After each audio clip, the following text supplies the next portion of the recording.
Eu definitivamente tô viciada no cinema sul-coreano.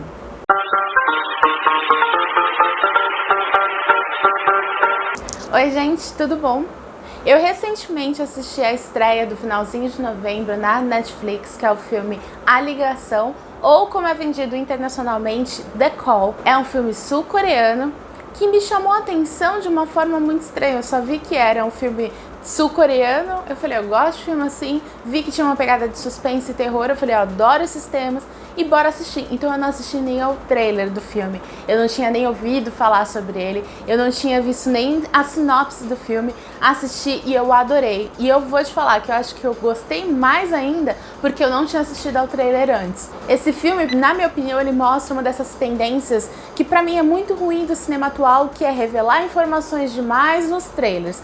Então muitas vezes você assiste alguma coisa importante no trailer, quando você vai assistir ao filme, alguma informação que é dada ali acaba afetando o seu desenvolvimento, o seu envolvimento com aquele filme. E eu acho que isso aconteceria comigo se eu tivesse visto o trailer antes. Então eu vou tentar ao máximo nesse vídeo falar um pouquinho dessa obra que é muito legal, muito boa, tem uma história super diferente, uma condução do filme muito interessante, instigante, mas tudo isso sem falar spoilers, ou seja, sem dar nenhum tipo de revelação que possa comprometer o seu envolvimento com esse filme, que vale a pena realmente ser assistido. O filme Ligação é uma estreia de 2020 da Netflix. Ela foi produzida pela Next Entertainment, que é uma produtora sul-coreana responsável por vários sucessos que eu amo muito, como por exemplo Invasão Zumbi, entre outros filmes que já têm essa pegada de suspense e terror. A obra A Ligação conta a história de duas mulheres que são conectadas de uma certa forma meio sobrenatural, meio fantasiosa, mesmo elas estando com uma diferença de 20 anos entre elas. Praticamente uma Casa do Lago com a Sandra Bullock e o Keanu Reeves, versão asiática e versão terror, sabe? No filme a gente acompanha a história da Soyo, que é uma jovem que é solitária, ela não tem mais os pais, a mãe dela morreu recentemente, ela não tinha um bom relacionamento com a mãe desde que o pai morreu na época da infância dela, e ela acaba se mudando para uma casa que durante muitos anos ninguém mais morou lá. Depois de um tempo, ela acaba descobrindo que a casa tem algumas coisas, já morou alguém muito importante para a história ali naquela casa, e ela começa a receber ligações que, num primeiro momento, ela não entende muito bem quem é que está falando com ela, porque fala como se conhecesse ela, e depois de um certo tempo ela vai entendendo que essa pessoa que está ligando para ela é uma pessoa que morou naquela mesma casa 20 anos atrás. Então aquela relação entre as duas, que é a Soyo e a Young-suk, que é essa moça que mora na casa 20 anos antes, essa relação vai se fortalecendo e a gente vai entendendo que o relacionamento das duas é um relacionamento em que uma acaba dando apoio para outra porque cada uma está passando pelos seus problemas. A Soyo, que é essa do começo, a gente entende todo esse histórico da vida dela, que ela perdeu o pai muito nova, ela desde então passou a ter um relacionamento complicado com a mãe dela morreu recentemente. E a Young-suk, que é aquela moça de 20 anos antes, ela tem um relacionamento complicado com a mãe, porque a mãe aparentemente é muito religiosa, acredita que ela tem algum tipo de problema e tenta de uma forma muito arcaica livrá-la daquele problema, e tudo isso vai afetando essa personagem. Ela é melancólica, ela é triste, mas ela é muito inteligente também, e elas acabam vendo relações entre as vidas delas, e elas acabam se conectando apesar de estarem afastadas durante 20 anos, né? Tem uns 20 anos ali de diferença entre as duas realidades. Basicamente o enredo é esse. Como eu comentei no início, eu não vou dar muitas revelações porque é interessante que você realmente se surpreenda com a obra, porque ela é surpreendente, ela tem várias reviravoltas, muitas coisas acontecem ao longo de toda aquela trajetória dessas duas jovens, que são duas jovens muito fortes, tem seus problemas, obviamente, mas elas são personagens marcantes e que seguram muito o filme, porque basicamente o filme é a relação dessas duas à distância, né? A distância em questão de tempo, realmente. E aí, apesar disso, a gente também vai conhecer alguns outros personagens coadjuvantes, mas que fazem um papel muito importante também na trama, que conduz e dá esse clima realmente de um filme de suspense, um filme de terror, porque tem essas características, porque depois de um certo momento do filme, o filme perde essa carga mais dramática, esse drama familiar, e ele ganha claramente um suspense e até, em vários momentos, um perfil de filme de terror. Então eu acho que a primeira coisa que me impactou desse filme justamente foi essa mudança, que apesar de ser relativamente brusca, não é inesperada, porque em vários momentos nesse primeiro ato do filme, ele vai te apresentando alguns detalhes que te fazem ficar com um certo pulguinho atrás da orelha, você desconfia de alguns personagens em alguns momentos, ou você em algum momento tá sentindo que tem alguma coisa estranha, que tem alguma coisa que não tá certa naquela história toda, você desconfia muito de alguns personagens e algumas situações, até que realmente o filme tem uma guinada e você entende para que lado ele está sendo conduzido. E aí começa esse período, esse segundo ato, que tem uma carga muito mais de suspense.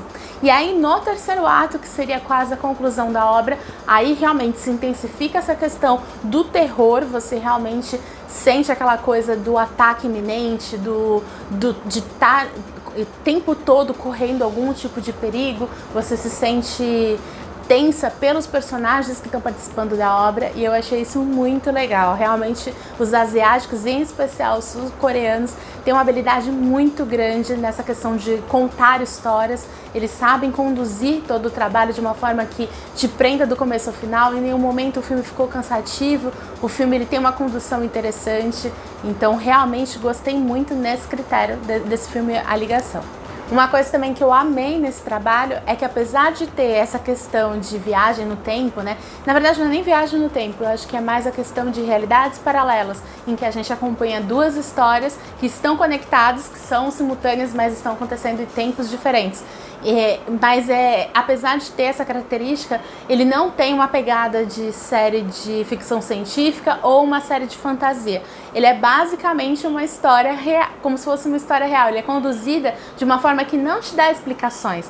Então, assim, o filme poderia cair no erro de tentar explicar o porquê que isso acontece. E ele não cai nesse erro, porque seria muito mais cansativo e teria um anticlímax se em algum momento ali da história, por algum motivo, elas parassem e tentassem entender o porquê dessa conexão entre elas. Então, esse não é o propósito do filme. Se você gosta, se você leu a sinopse, ouviu o trailer e falou assim, gostei porque tem um quê de tecnologia, tem um quê de ficção científica, tem um quê de fantasia, não se iluda. O filme não tem esse foco e eu achei que foi uma sacada muito boa do diretor. É um diretor muito jovem, eu vi que é um diretor que tem 30 anos e eu acho que isso também influencia muito, porque o filme ele tem uma pegada jovem. Não só pelas protagonistas serem jovens, mas pela dinâmica, pela forma que ele é contado, pela questão de fotografia. Eu achei um filme dinâmico, as trocas de cena são rápidas, os diálogos não são explicativos, então não tem aquele diálogo que vai explicando pontualmente tudo o que vai acontecendo, você vai sacando as coisas conforme a história vai sendo conduzida. E mais ainda, eu acho que a história também ela se auto-explica através das atuações. As duas protagonistas são excelentes, inclusive uma das protagonistas que faz a Soyu, que é aquela jovem que perdeu os pais, ela é uma das protagonistas também de um outro filme sul-coreano que eu comentei aqui no canal, chamado #Alive, que é um filme também de terror, é um filme de zumbi. Esse sim tem muito mais pegada de terror do que A Ligação. E ela tava muito bem, foi muito engraçado eu assistir. Eu falei assim, gente, eu conheço essa menina de algum lugar, e já me veio de cara assim. Depois eu procurei o histórico dela, já acrescentei mais uns 2 filmes na lista, filmes coreanos que eu não tinha visto, que ela protagonizou, então agora eu já coloquei na lista, porque eu sei que deve ser coisa interessante. Pelo esse histórico da atriz, eu geralmente costumo fazer isso. E eu já fiquei intrigado com a atuação dela. Ela entrega muito, até porque, como a gente está falando de um filme que tem uma passagem de tempo, é um filme que tem essa diferença de tempo entre uma realidade e outra, e certas coisas que vão acontecendo em uma realidade pode afetar a outra, a gente vê diversos tipos de atuação dessa atriz. Então, além de questões físicas que ela altera, mais do que isso, ela altera um pouco a personalidade, ela altera algumas questões, e isso pede muito da atuação, né? Eu achei que ela entregou muito bem. Mas mais ainda, a melhor atuação do filme é da Young Suk, que é aquela jovem, né, que tá vivendo há 20 anos atrás. E aí depois, em vários momentos, ela muda algumas questões. tem toda uma camada em cima de camada nessa personagem, é muito legal. O filme ele tem uma cara de filme que vai te passar uma lição de moral, que vai te dar uma informação, que vai te fazer crescer como pessoa, e ele até tem esse intuito, até porque a condução do filme, mais ainda a resolução, te leva a entender isso, mas eu achei fantástico porque esse filme, até fique atento, ele tem uma cena pós-crédito, então assim que a cena acaba, final, sobe uma tela e depois logo na sequência a tela cai e tem uma nova continuação, então não pare o filme assim que começa os créditos, aguenta mais um pouco, porque tem uma continuação, que é uma continuação importante, que eu gostei muito, porque deu um gancho para uma continuação, mas não necessariamente por isso que eu gostei. Deu um gancho para uma explicação melhor, deu um gancho para uma outra alternativa, justificou toda a questão do filme, que o filme ele é passado entre realidades, então seria estranho se realmente fosse um final linear, afinal o filme inteiro não é linear, entende? Então eu gostei muito e literalmente gostei do filme do começo até o final, literalmente, depois dos créditos finais. Então vale a pena assistir, eu realmente gostei bastante. Bom, gente, resumidamente é isso. Eu tentei... É difícil, né, falar de um filme sem falar nada, assim, de muito importante do filme. Então fica até parecendo que é uma coisa... rasa, mas eu acho que eu tentei e consegui te dar bastante informações para você entender no geral do que o filme se trata, sem te dar grandes revelações. E como eu comentei, tenta ao máximo assistir ao filme sem ver o trailer. Apesar de eu colocar trechos aqui na resenha, nada muito comprometedor foi colocado, então dá para assistir tranquilo, assista, se surpreenda como eu me surpreendi em vários momentos, que eu tenho certeza que a tua experiência assistindo ao filme vai ser muito melhor do que se você já tivesse informações prévias. É isso, gente. Um grande beijo. Ah, e antes de eu dar tchau, comenta aqui embaixo outros filmes coreanos se você conhece pra me indicar, porque como eu comentei, eu tô ficando viciada em cinema sul-coreano, quero ver várias outras coisas e tendo coisas legais eu vou trazer aqui pro canal, então comenta aí embaixo, me dê sugestões. As minhas redes sociais estão todas aqui embaixo marcadinho, então já me adiciona lá também. De repente no Instagram é mais fácil pra gente manter esse contato direto. Eu sei que muitas de vocês acabaram me seguindo no Instagram e mandaram mensagem, é muito legal essa interação, eu gosto demais mesmo. Então já me sugere lá. Um grande beijo e tchau. Até o próximo vídeo.